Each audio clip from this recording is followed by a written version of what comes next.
پہلا نام ہے سائمہ۔ سائمہ کا معنی ہوتا ہے روزہ رکھنے والی، یعنی یہ نام معنی کے اعتبار سے کافی خوبصورت ہے، کیونکہ روزہ ایک عبادت ہے اور روزہ رکھنے والی اچھی لڑکی ہوتی ہے، تو معنی کے اعتبار سے یہ نام کافی خوبصورت ہے۔ سائمہ نام آپ اپنے لڑکی کے لیے رکھ سکتے ہیں۔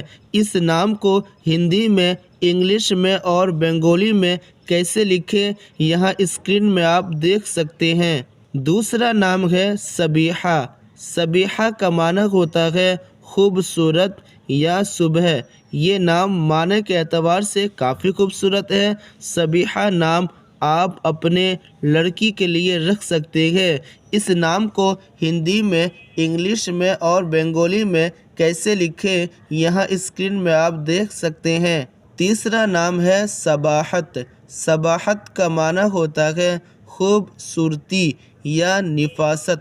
یہ نام معنی کے اعتبار سے کافی خوبصورت ہے۔ صباحت نام ہندی میں، انگلش میں اور بنگالی میں کیسے لکھیں، یہاں اسکرین میں آپ دیکھ سکتے ہیں۔ چوتھا نام ہے صاحبہ۔ صاحبہ کا معنی ہوتا ہے مالکہ یا حاکمہ۔ یہ نام بھی معنی کے اعتبار سے کافی خوبصورت ہے۔ صاحبہ نام ہندی میں، انگلش میں اور بنگالی میں کیسے لکھیں، یہاں آپ اسکرین میں دیکھ سکتے ہیں۔ پانچواں نام ہے صوفیہ۔ صوفیہ کا معنی ہوتا ہے پاکیزہ عورت، عبادت گزار، یعنی معنی کے اعتبار سے یہ نام کافی خوبصورت ہے۔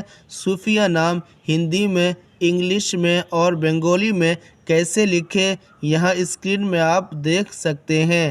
جتنے بھی نام میں نے ابھی آپ لوگوں کو بتایا، یہ سب نام معنی اور مطلب کے اعتبار سے کافی خوبصورت ہیں۔ آپ ان میں سے کوئی بھی نام آپ اپنے لڑکی کے لیے رکھ سکتے ہیں۔ چلیے ملتے ہیں نیکسٹ ویڈیو میں۔